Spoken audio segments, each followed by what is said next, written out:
Amigas y amigos, muy buenas tardes tengan ustedes.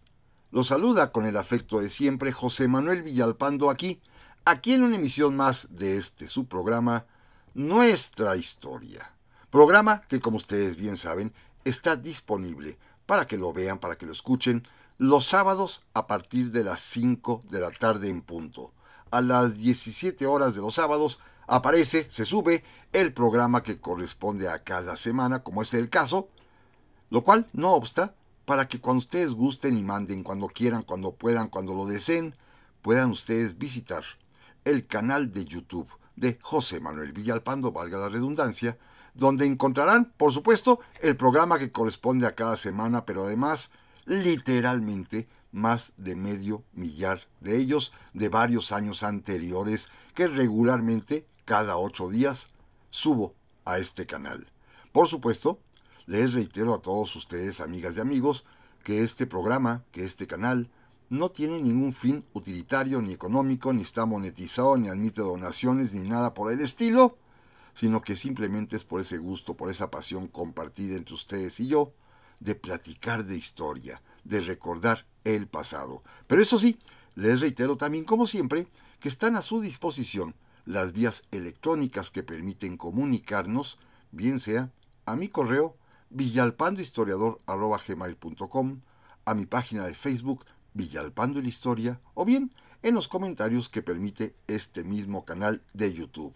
Y no se diga más, amigas y amigos, y si les parece bien, vamos a dar inicio al programa de hoy. Y como en realidad ya se acerca Navidad, ya se acercan las fiestas de fin de año, ya se acerca ese momento en que nos damos regalos y damos regalos a los demás.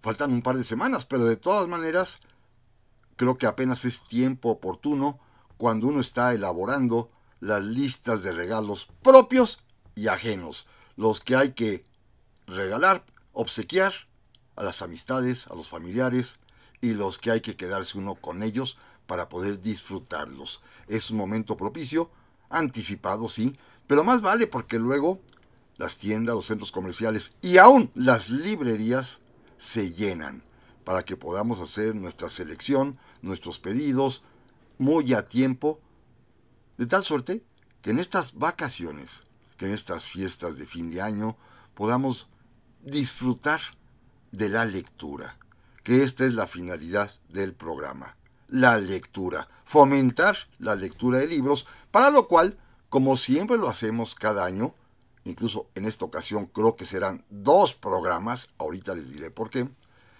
me atrevo a sugerirles, a recomendarles los libros que a mí más me han gustado, que más me han atraído, que más me han apasionado, que más he disfrutado en este año de 2025.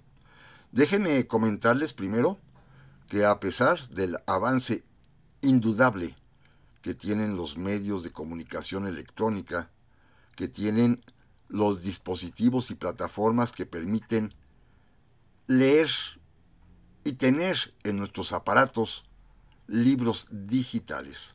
A pesar de ello, todavía hay una gran producción editorial física, en papel, en los libros de antaño, que son los que a mí me gustan, y por ello, este año, con sorpresa, pues tuve el gusto de ver que en distintas librerías que siempre y regularmente, frecuentemente visito, pues estaban a la venta muchísimas obras, novedosas, la gran mayoría de ellas, que por supuesto las que son de mi interés y que espero también sean del suyo, por eso quiero compartir hoy mis lecturas.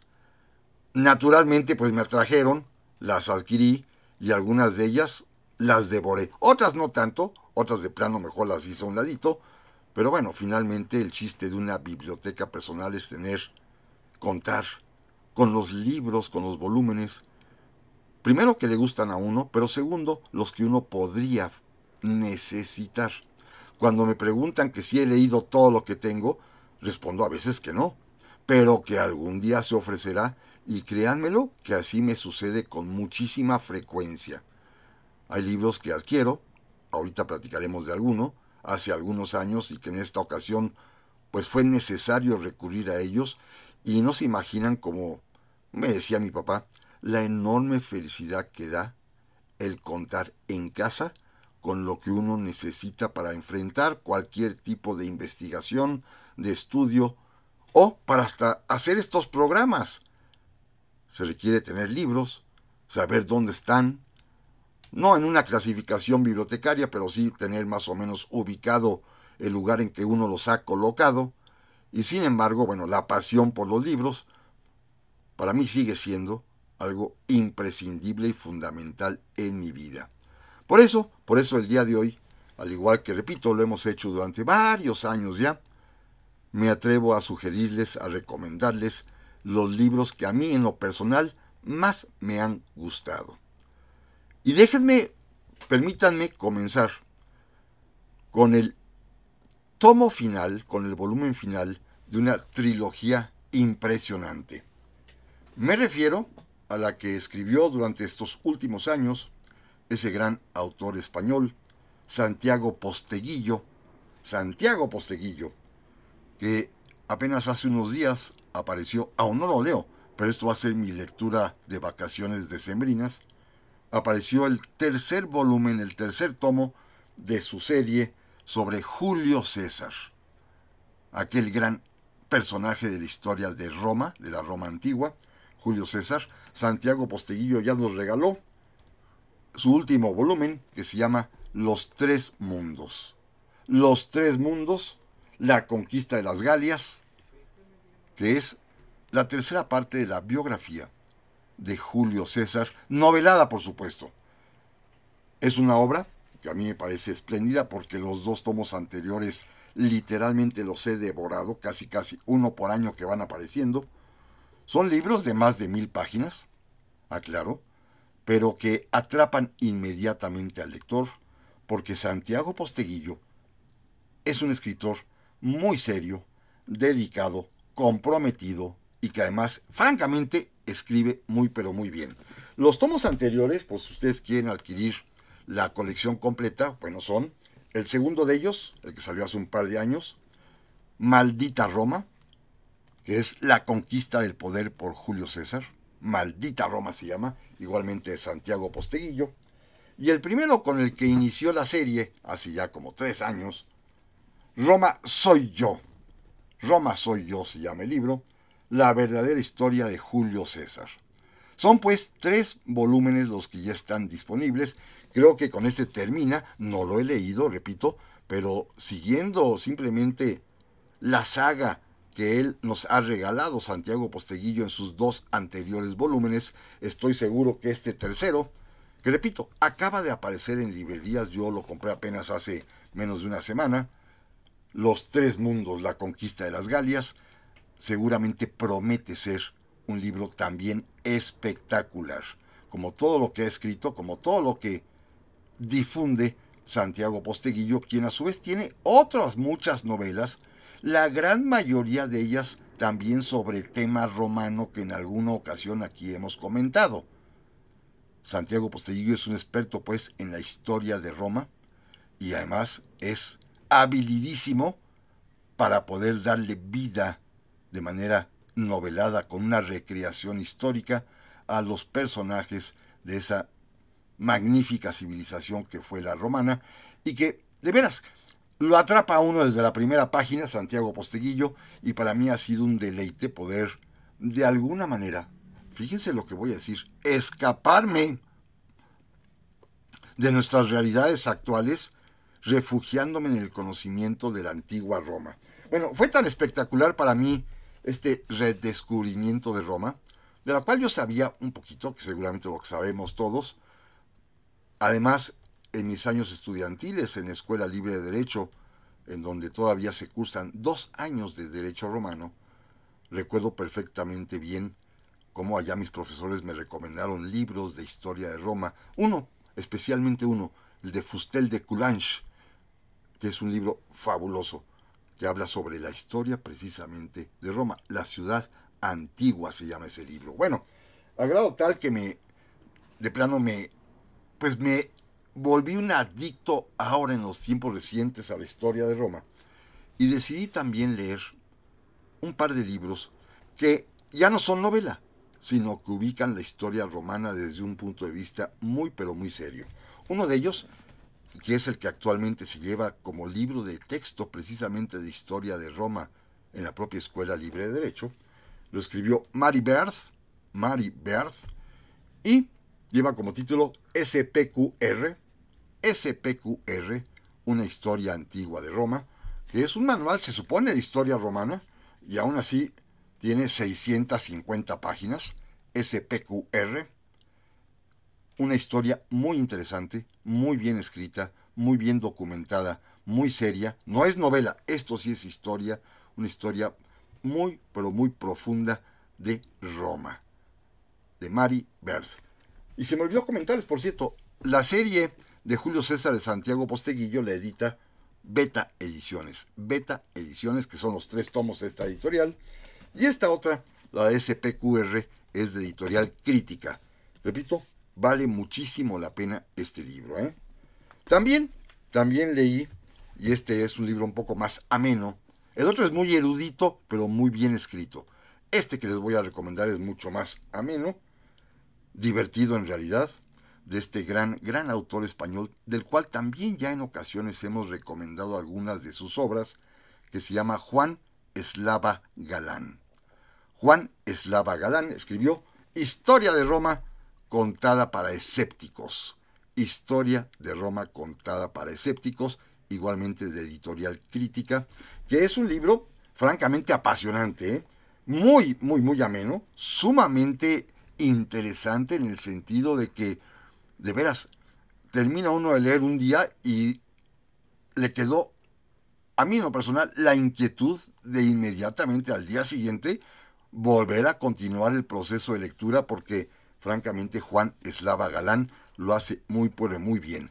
Esta serie de la historia contada para escépticos del propio Juan Eslava Galán, ya hemos recomendado inclusive varios del mismo autor que tienen esta misma tesitura, esta misma línea de esta historia amena para escépticos, para pues quienes estamos desencantados un poco de las historias que son una ilusión románticas. Bueno, Juan Eslava Galán se ha especializado en este tipo de historias. Ya platicamos en alguna ocasión, tiene su historia de la Guerra Civil Española contada para escépticos, su historia de la Segunda Guerra Mundial contada para escépticos, su historia de la Primera Guerra Mundial contada para escépticos, su historia de la conquista de América contada para escépticos. Un autor importantísimo, un autor fundamental contemporáneo español y que pues sigue produciendo obras sumamente interesantes. Esta particularmente, su historia de Roma contada para escépticos, a mí, francamente, me convenció.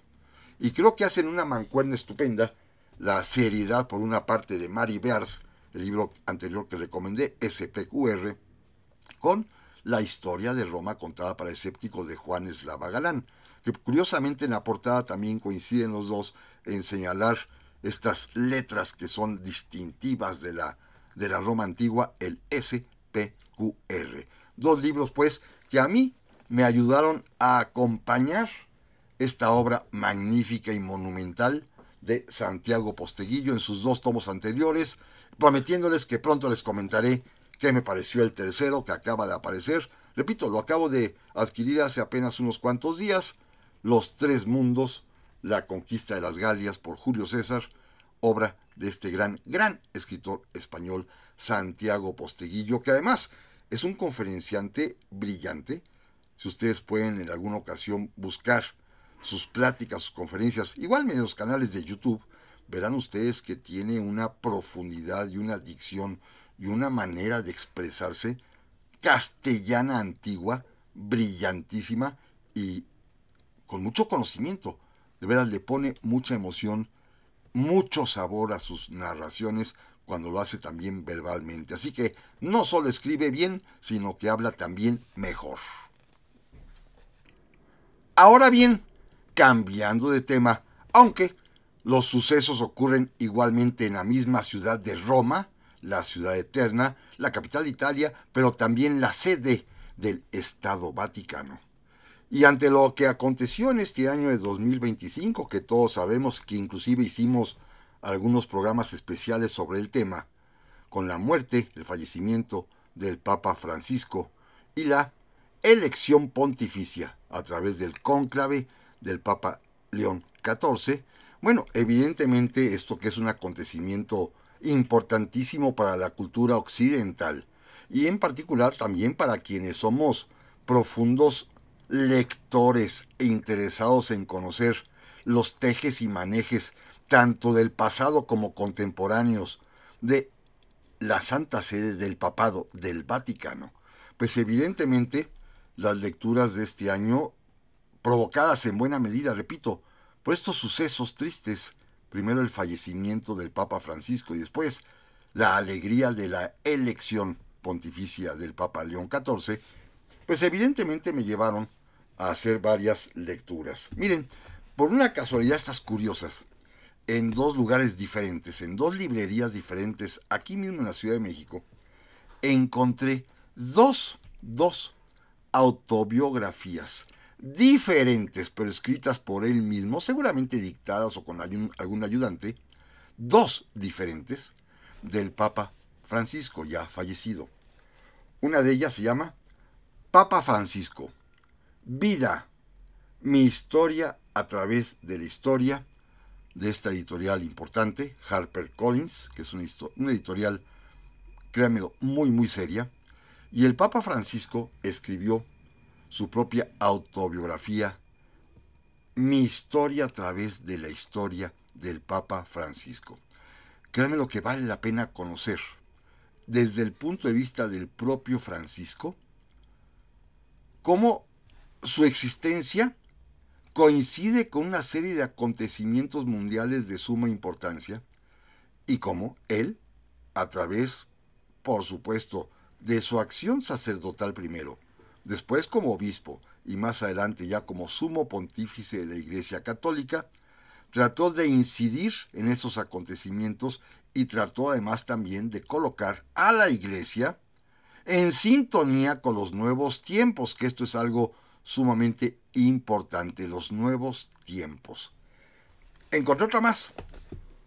Francisco, Esperanza, la autobiografía, de la editorial Plaza Janés, una editorial también muy seria. Y es un libro diferente, ¿eh?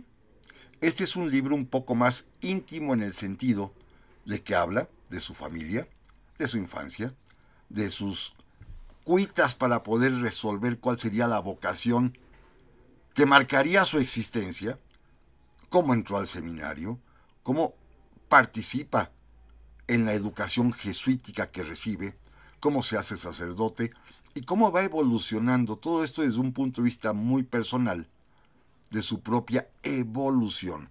Es por eso la autobiografía.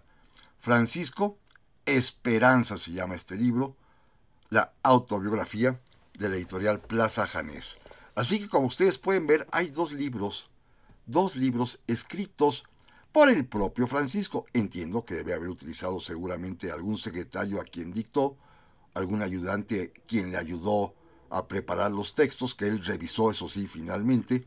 Pero son dos libros que permiten entender desde dos perspectivas diferentes la vida de este pontífice fundamental en el siglo XXI y que seguramente, como ustedes recuerdan, cuando hablamos también de la película Los dos papas, hace tiempo hablamos de ella, pues marca un hito por completo porque significó un cambio radical después del Papa Ratzinger, Benedicto XVI, que mantenía todavía una especie de clásica teología restrictiva, siguiendo las ideas de Juan Pablo II, pues el rompimiento, la ruptura, se da precisamente con Francisco, primer papa de Iberoamérica, de Argentina original, es originario de allá como todos sabemos, y con una serie de postulados y con una serie de propuestas que renuevan la Iglesia Católica. Entre ellos, escribir dos autobiografías, dos libros de memorias diferentes, con objetivos distintos y ambos publicados por dos editoriales también distintas. Una, la autobiografía que se llama Esperanza, de Plaza Janés, y la otra, Vida, mi historia a través de la historia, de HarperCollins. Los dos libros son altamente recomendables. Y la sorpresa mayor, pues consistió en la elección del nuevo Papa, el obispo cardenal Prevost, que adoptaría el nombre de León XIV. Un nombre histórico, y como él mismo lo explicó, para dar continuidad a la obra inconclusa de hace más de un siglo del Papa León XIII, quien impulsó la doctrina social de la Iglesia a través de la famosa encíclica Rerum Novarum. Bueno, el Papa León XIV ha prometido seguir esa línea. Primero, la del propio nombre León, y segundo, la herencia que su patrocinador, promotor, protector, apoyador, Francisco, le dejó. Acaba de aparecer un libro que se llama León XIV. ¿Quién es? ¿Qué piensa? ¿Y qué podemos esperar de Robert Prevost? Escrito por un periodista español, Mario Escobar. Un libro que publicó Editorial Planeta, que ya lo leí y me pareció bastante sencillo, muy fácil de leer, pero con información, francamente, a mí en lo personal, me descubrió la figura de este hombre, al menos en su etapa infantil, juvenil, cuando decidió ingresar a un seminario de la Orden de San Agustín, es agustino. Cómo fue enviado también, a pesar de haber nacido en los Estados Unidos, ser norteamericano de origen, fue enviado a las misiones en el Perú, y en un constante ir y venir entre Estados Unidos y Perú, finalmente fue promovido a ser obispo de una diócesis, la de Chiclayo, en el Perú, de donde el Papa Francisco lo extrae, lo saca de ahí y se lo lleva al Vaticano para comenzar a ejercer cargos dentro de la propia burocracia papal, a partir de las famosas secretarías o concilios encargados, por ejemplo, en el caso de él, de los sacerdotes y de los obispos, hasta convertirse en un hombre muy, muy cercano al Papa Francisco, quizá por esa afinidad. Francisco de ser argentino y Prevost de haber sido obispo en el Perú, para lo cual tuvo que nacionalizarse también como ciudadano peruano. Esto es sumamente interesante. León XIV tiene doble nacionalidad. Bueno, hoy tiene una tercera nacionalidad. Es norteamericano de nacimiento, es peruano de adopción y hoy por designación es también de la Santa Sede, de la Ciudad del Vaticano. Bueno, este libro, que es un libro breve en realidad, con letra muy accesible, de 236 páginas, sobre León XIV, es una biografía, creo yo, sumamente interesante, sumamente importante, y que permite conocer a este hombre, que apenas no cumple un año en el solio pontificio, que apenas ha cumplido recientemente los 70 años, porque recuerden que ya estábamos acostumbrados desde Benedicto XVI para acá a papas más longevos. El anterior, Juan Pablo II, allá en sus momentos iniciales sí, era un hombre que apenas reunía los 60 años. Bueno, ahora tenemos lo que podríamos llamar relativamente un joven. Un joven porque yo estoy cercano a esa edad, por eso lo digo así. León XIV, que es el nuevo pontífice de la Iglesia Católica y que ya por lo menos hay un primer libro que lo explica, que difunde lo que fue su vida, habla de su juventud, de sus decisiones, de por qué, por ejemplo, optar por ser miembro de la Orden de San Agustín, de los agustinos, de la cual inclusive ya fue superior general. Bueno, todo esto aparece en el libro León XIV, que lamentablemente no entra, porque no tiene información el periodista, porque todavía son secretas las deliberaciones y discusiones de lo que sucedió dentro del cónclave. No como en otros que se logró fugar alguna información, ahora no ha sucedido, para saber por qué los cardenales electores optaron y votaron por Robert Prevost, de origen norteamericano, de nacionalidad adquirida peruana. ¿Por qué votaron por él para Santo Padre, para Papa? es algo que aún no sabemos. Algún día seguramente podremos llegar a conocer la historia verdadera y secreta de las razones que motivaron a los cardenales electores para llevar a León XIV al trono pontificio, pero lo que sí sabemos es que quizás en buena medida, como el propio Mario Escobar lo anuncia, en buena medida quizá la influencia, el cariño, la protección, el apoyo que le brindó en vida el Papa Francisco haya servido de plataforma, lo catapultó pues para ocupar los escenarios más importantes de la Iglesia Católica, y no sabemos cuál fue la votación. Sabemos que los cardenales electores tienen que votar al menos por una mayoría absoluta de 2/3 partes a favor del candidato. No sabemos en cuántas votaciones se realizó, cómo fueron pues los votos, quiénes fueron los distintos candidatos quienes se habrán opuesto a él y que habrán figurado como sus contrincantes. Es algo que desconocemos, pero sin embargo, este libro ya por lo menos nos da un primer esbozo, un acercamiento a lo que es el Papa León XIV. Hay otros temas más, por supuesto, que quiero platicarles, y uno de ellos que ustedes conocen muy bien, que es mi afición por las cuestiones militares. ¿Sí?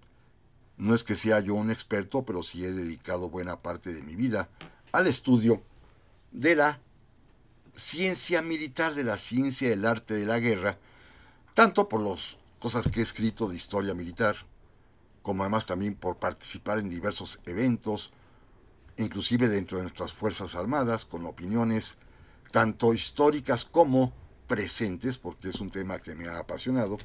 Y en este año de 2025 me encontré una pareja de libros, escrito por una pareja de autores, los mismos, dos oficiales franceses, dos escritores militares franceses, Gilles Haverey y Hugues Perot.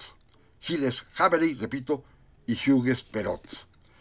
Estos dos libros, que los publica en ambos casos la editorial Lince, una editorial que yo inclusive confieso que no conocía, tienen que ver con dos caras de la moneda del arte de la estrategia, de las tácticas militares, y uno está dedicado a aquellas que llevan al triunfo y el otro libro, está dedicado a aquellas que llevan al fracaso. Pero de esto, amigas y amigos, si les parece a ustedes bien, vamos a continuar platicando en un momento más. Ya estamos aquí, amigas y amigos, para la segunda parte de este programa, en el cual estamos, pues, preparándonos para la Navidad, para las fiestas de fin de año, para las vacaciones, y, pues como siempre, como hace varios años lo hacemos, me atrevo a recomendar, a sugerirles algunos de los libros que a mí, en lo personal, más me han gustado. Entiendo que es una apreciación totalmente subjetiva. Entiendo también que se trata a veces de temas que quizás no sean del interés general. Lo único que yo quiero es decirles los libros que más me emocionaron, los libros que más me atrajeron, los libros que más me gustaron, los libros que leí con más entusiasmo. Algunos de ellos, incluso como decía José Vasconcelos, son libros que leí de pie, por la emoción, por el gusto, por el arrobamiento, por atraparme en la lectura. Decía yo en el bloque anterior que uno de los temas que más me gustan, que más me interesan, a los cuales me he dedicado como una especie de los subclasificaciones de la historia en general, es la cuestión de la historia militar, la historia de las Fuerzas Armadas, y que encontré en este año de 2025 de una editorial Lince que yo no conocía, lo confieso, dos libros escritos por dos autores, por una pareja de autores militares franceses, Gilles Haverey y Hugues Perot. Uno de ellos que habla sobre estrategia táctica con ejemplos históricos de éxitos militares. Y el otro de ellos igualmente de estrategias tácticas fallidas con fracasos militares. Es decir, hicieron las dos caras de la moneda. El primero se llama El arte de dirigir una batalla. El arte de dirigir una batalla, igualmente de Gilles Haverey y Hugues Perot, y es un libro que contiene pues una decena de ejemplos específicos de éxitos militares, por supuesto mencionando al comandante de cada uno de ellos, por supuesto narrando las condiciones, circunstancias geoestratégicas y tácticas de cada enfrentamiento y, por supuesto, la manera en que se obtuvo el triunfo, por qué fue exitosa esa batalla. Algunas son de Napoleón, por ejemplo, otras son naturalmente pues de la Segunda Guerra Mundial, otras de la Guerra Civil Norteamericana, otras inclusive de las épocas más antiguas, de la época de Roma, otras más de Europa en la Guerra Franco-Prusiana, de la Guerra de Vietnam también. Son ejemplos exitosos de militares que supieron comprender y utilizar a su favor las nociones de la estrategia y la táctica militar. Este libro se llama El arte de dirigir una batalla y que, repito, se refiere a éxitos militares. Y escribieron también su contraparte, igual Gilles Haverey y Hugues Perot, en la misma editorial Lince, publicaron este libro que se llama Los 7 pecados capitales del jefe militar, que es también una historia de diversos casos, pero de fracasos, de estrepitosos fracasos. Es una historia que narra errores tácticos y estratégicos desde la antigüedad hasta nuestros días y que, por ejemplo, incluye la batalla del lago Trasimeno, en la cual los romanos perdieron, la batalla, por ejemplo, de Crimea, que fue un fracaso para los aliados, la guerra que libraron Alemania y Finlandia al principio de la Segunda Guerra Mundial, en fin, una serie de eventos, Caporetto en la Primera Guerra Mundial, que es una batalla bien interesante, en el cual estos autores, igualmente, repito, Gilles Haverey y Hugues Perot, oficiales ambos franceses del ejército francés, examinan y dando los nombres además de quienes perdieron, de quienes tontamente, equivocadamente metieron la pata en el sentido militar de la palabra y los va a llevar a la derrota, examinan precisamente los errores cometidos. Así que se trata de una pareja de libros que se leen, en realidad encontrados, el que habla de los éxitos, que se llama El arte de dirigir una batalla, y el que habla de los fracasos, Los 7 pecados capitales del jefe militar, de los mismos autores, repito los nombres, Gilles Haverey y Hugues Perot, ya me los aprendí, y ambos de editorial Lince, repito, una editorial que tampoco yo conocía. Pero bueno, mi pasión por los temas militares, que varias veces hemos comentado de ellos, y que el año pasado inclusive encontré algunos muy interesantes sobre el fin de la Segunda Guerra Mundial, pues este año a principios también apareció otro más, que por supuesto lo adquirí y lo devoré, que se llama Los 100 últimos días. Los 100 últimos días, el final de la Segunda Guerra Mundial en Europa, de un autor británico, John Toland, que es un libro, bueno, para empezar es un libro, déjenme decirles el número de páginas porque es abundantísimo, que tiene 840 páginas. Y es una historia muy detallada de estos últimos 100 días que culminan con la rendición de Alemania allá en mayo de 1945, con el cual termina la Segunda Conflagración Mundial en Europa.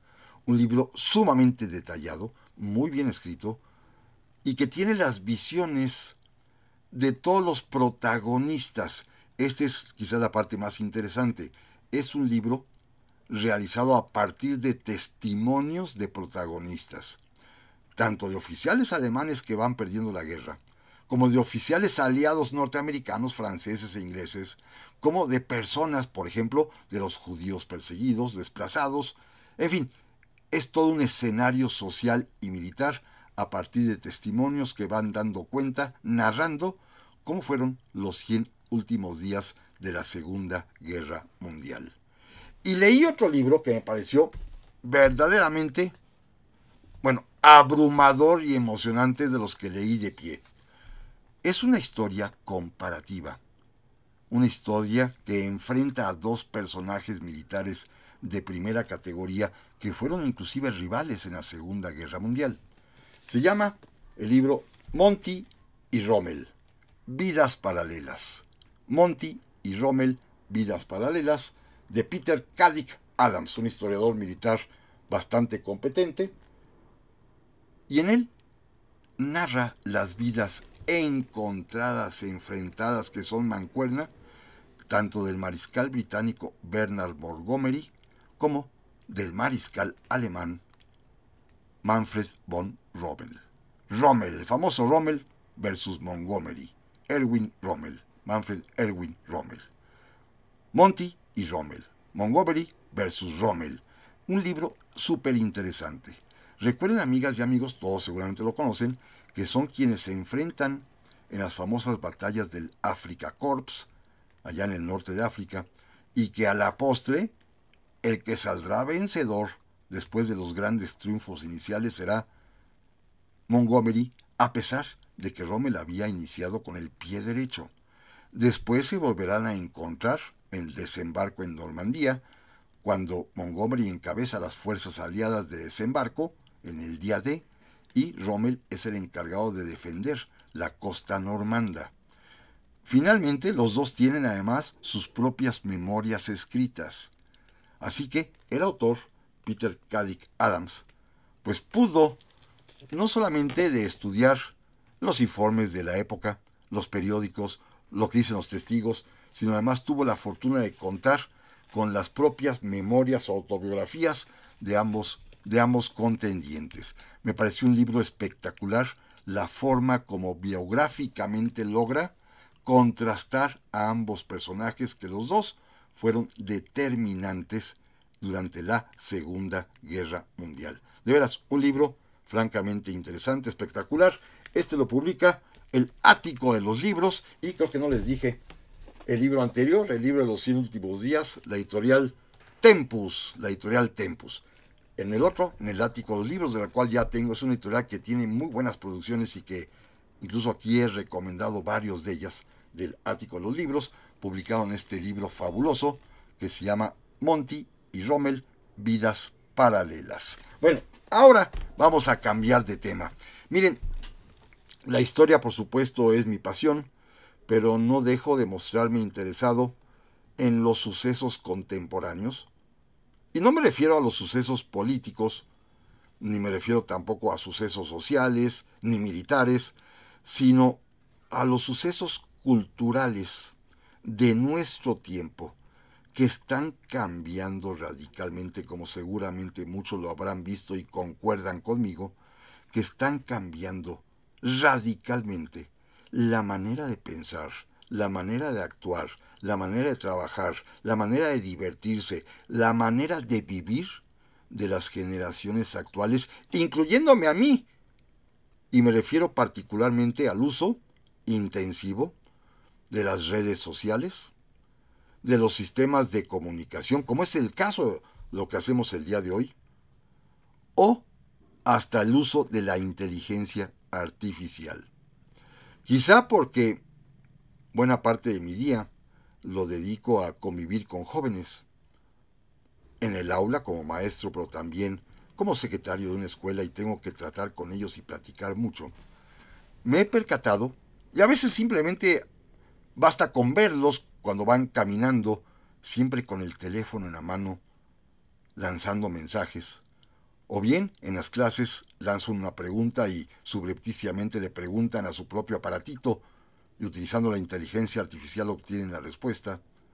Pero también nos hemos enfrentado con situaciones de otra índole, en el cual la inteligencia artificial resuelve hasta problemas de vida. Y recientemente un escándalo que ustedes recordarán. Un muchacho comete un crimen espantoso, motivado por las redes sociales, y otro más inclusive llega hasta el suicidio porque así se lo sugiere la inteligencia artificial. Es decir, el ser humano contemporáneo y probablemente el del futuro está sujeto en buena medida a la influencia. Todavía no sé si es afortunada o nefasta de las redes sociales y de la inteligencia artificial. Este año, seguramente ustedes se percataron, apareció un libro de un autor que ya es consagrado mundialmente, Yuval Noah Harari, que se llama Nexus, de Editorial Debate, una breve historia, bueno, no es tan breve porque tiene finalmente cerca de 600 páginas, una breve historia de las redes de información desde la edad de piedra hasta la inteligencia artificial. Bueno, es un libro apasionante, ¿eh? Pero es un libro que lo deja a uno con una terrible sensación del predominio que están teniendo las redes sociales y el uso de la inteligencia artificial en la sociedad contemporánea. Es un libro únicamente descriptivo, no lanza amenazas, no lanza advertencias, no indica nada más, pero es un libro, francamente, que angustia su lectura. Nos hemos dado cuenta cómo a lo largo de los siglos, poco a poco los sistemas de información, a veces algunos muy primitivos, luego se pasó a la imprenta, luego a los periódicos, luego apareció la radio, los telegramas, luego finalmente la televisión y más tarde ya las redes sociales. Bueno, todos estos sistemas de información han ido, déjenme utilizar la palabra un poco equívoca, pero capturando la inteligencia, el ánimo, la voluntad de quienes las emplean. Y uno como maestro, y uno como abuelo, pues yo sí quiero más o menos enterarme de cuál es la circunstancia tecnológica que mis alumnos vivirán en el futuro, que mis hijas, que mis nietos también vivirán más adelante. Por eso, este libro de Yuval Noah Harari me pareció estupendo. Nexus, una breve historia de las redes de información, desde la Edad Media hasta la inteligencia artificial, de Editorial Debate, que se los recomiendo. Y ahora bien, continuando con el mismo tema, también hace poquito, y esto sí, por una necesidad educativa de poder entender a mis alumnos, jóvenes de 18, 19, 20 años de edad, leí un libro que me pareció verdaderamente aterrador, pero creo que es de lectura obligada para todos aquellos que estén preocupados por el futuro, por los jóvenes y niños de hoy, y que más adelante vivirán sus días ya en pleno dominio de la tecnología. Ellos son expertos, pero también la tecnología los puede subyugar. La generación ansiosa. Un libro escrito por Jonathan Haidt, de Editorial Paidós, La generación ansiosa. Dice aquí que es el bestseller del New York Times. ¿Por qué las redes sociales están causando una epidemia de enfermedades mentales entre nuestros jóvenes?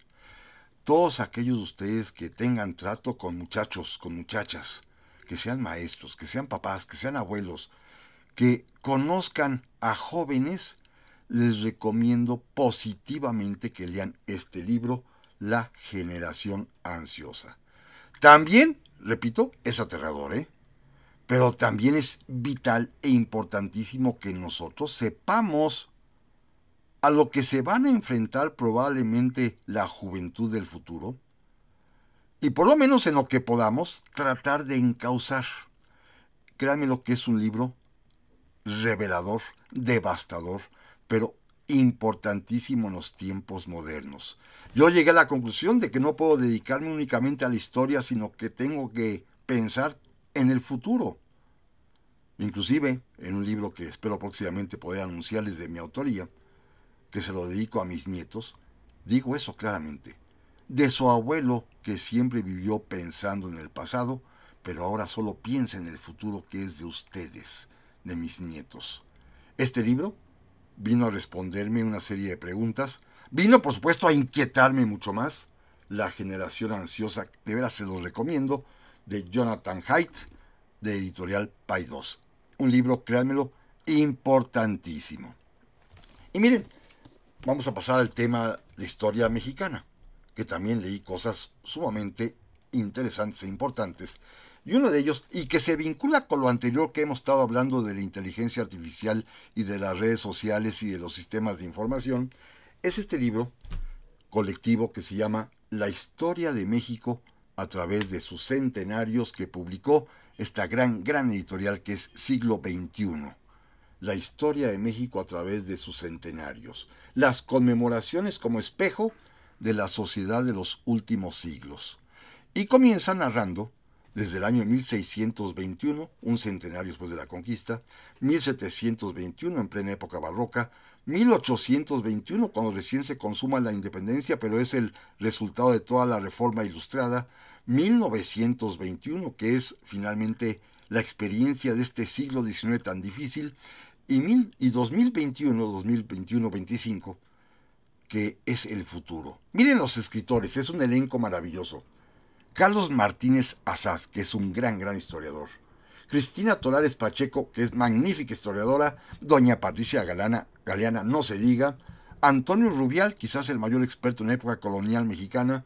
Y doña Sara Sefcovic, cuyo texto, que precisamente habla del siglo XXI y del futuro, es también una historia de apenas de lo que lleva el siglo y que tiene que ver con la inteligencia artificial, con las redes sociales, con los sistemas de información y la manera como van a influir en el futuro. Así que este año sí he dedicado mucho tiempo al estudio de nuestra contemporaneidad, de lo que hacen los chicos y las chicas, mis alumnos, pero también lo que harán mis nietos, que apenas son pequeños niños, pero ya crecerán.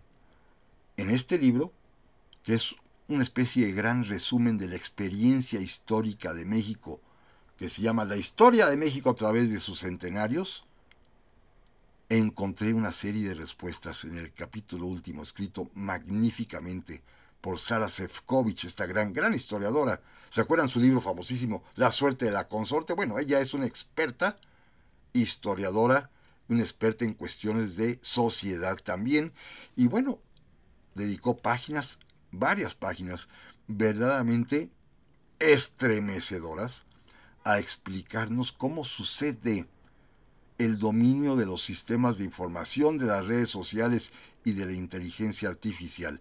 Así como ven ustedes, 3 libros se vincularon con estos temas que son verdaderamente importantísimos en nuestro tiempo. Leí otro que me pareció muy bueno. A veces puedo no concordar con algunas ideas, pero es un análisis extraordinario del gran escritor y economista, además también Macario Esquetino, que se llama Conspiraciones. México a través de 6 siglos. Se los recomiendo, ¿eh? Es apasionante, francamente apasionante. Puede uno tener algún tipo, aquí yo creo que Macario está interpretando de manera distinta a lo que yo lo haría, probablemente. Solamente lo he visto una vez en mi vida y es un tipo que me simpatiza muchísimo. Y leí su libro y me gustó. Me gustó, repito, a pesar de que en algunas ocasiones me doy de bruces con él, pero es un libro interesantísimo, muy bien escrito y que francamente vale la pena. Macario Esquetino, Conspiraciones, México a través de 6 siglos, de Editorial Ariel. Es un libro que es de reciente salida. Yo lo acabo de terminar su lectura apenas hace unos cuantos días y me pareció estupendo. Repito, un libro que a veces hago muecas, pero un libro francamente muy bien escrito, muy interesante, muy apasionante. Me gustó muchísimo este libro de Macario Esquetino. Y miren, déjenme comentarles también que este año hubo 2 conmemoraciones luctuosas que dieron como resultado la publicación de un par de libros. Uno de ellos es que sucedió el centenario del nacimiento de ese gran historiador michoacano, fundador del Colegio de Michoacán y profesor maestro de muchos historiadores contemporáneos, don Luis González y González.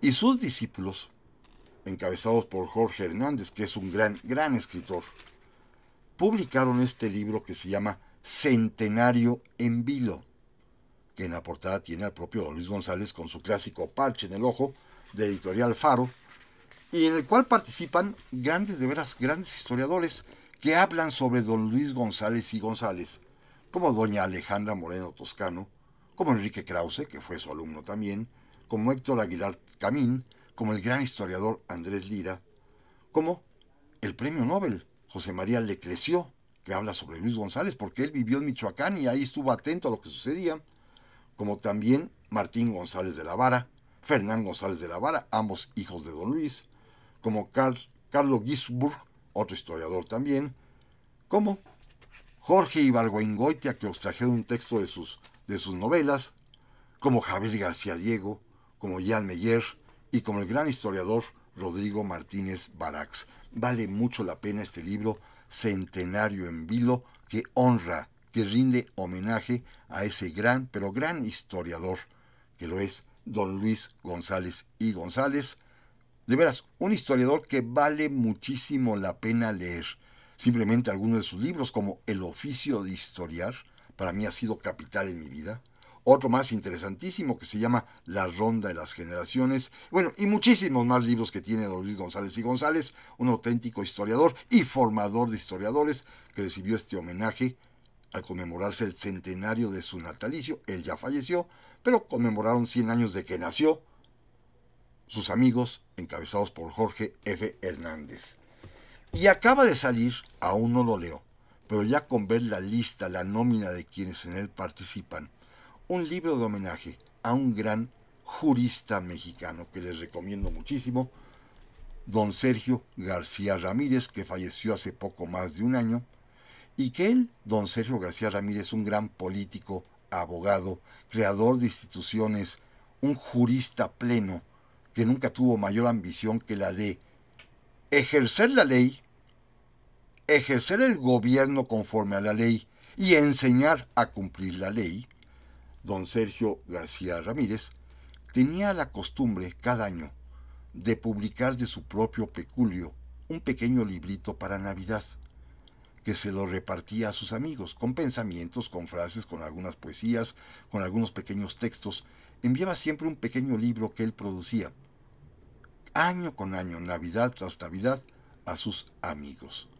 Y de esta manera, esta vez, sus amigos, ante el triste fallecimiento de don Sergio García Ramírez, decidieron reunirse para ellos a su vez escribir pequeños textos y publicar un volumen, un magno volumen, un volumen que tiene 757 páginas, con los recuerdos, con las anécdotas, con los pensamientos, con lo que cada uno siente o sintió por don Sergio García Ramírez. Es un libro que publica Miguel Ángel Porrúa, es una obra extraordinaria, y ahí participan, bueno, personajes de primer nivel como Alfredo Adam, como Victoria Dato, simplemente me voy así rápido, César Astudillo, Lorenzo Bailón, César Barros, Cielito Bolívar, que es una gran jurista, Edgar Corso, Enrique Díaz, y entre ellos también mi queridísimo alumno y amigo Rafael Estrada Mitchell. Un libro, repito, que contiene un centenar de testimonios, de opiniones sobre don Sergio García Ramírez y que vale mucho la pena leer. De veras, un gran mexicano que recibe un homenaje póstumo a través de sus amigos. Y déjenme terminar el programa de hoy insistiendo, recomendando un libro que también recomendé el año pasado. Hace un año lo leí y me causó, bueno, la emoción de que quizás fue el mejor libro que leí aquel año. Ahora decidí volverlo a leer para comprobar si la emoción era la misma. Y déjenme contarles que sentí todavía más emoción y estremecimiento. Un gran libro de Beatriz Rivas, esta gran escritora mexicana, Beatriz Rivas, que se llama Voces en la sombra. Una biografía novelada en 2 planos temporales que narra las vidas secretas, por una parte, del gran escritor francés Victor Hugo, y por otra parte, un siglo después, del gran presidente y político francés François Mitterrand. Los dos casados, cada uno con sus respectivas esposas, pero los dos en una relación extramatrimonial con 2 mujeres extraordinarias. El hecho de que estas dos mujeres hayan aguantado, soportado, esperado, que nunca llegara la hora de que esos hombres fueran solamente para ellas, pero que decidieron cumplir con un papel histórico siendo sus acompañantes, sus parejas, es el objeto de este libro, que insisto, lo volví a leer hace un par de meses y volvió a causarme quizás mayor impacto que hace un año. Pero bueno, este es el libro, Beatriz Rivas, Voces en la Sombra, de editorial Alfaguara, que está fácilmente adquirible, y créanmelo, su relectura me pareció todavía mejor, con más sabor que la primera vez, y eso que hace un año también lo recomendé. Pero amigas y amigos, esto es todo por hoy. Este programa fue dedicado para que ustedes empiecen a planear con mis atrevidas sugerencias sus regalos de Navidad, sus libros para leer en vacaciones y en fin, para continuar todos con la cultura. Pásela muy bien y primero Dios, aquí nos vemos y nos escuchamos la próxima semana.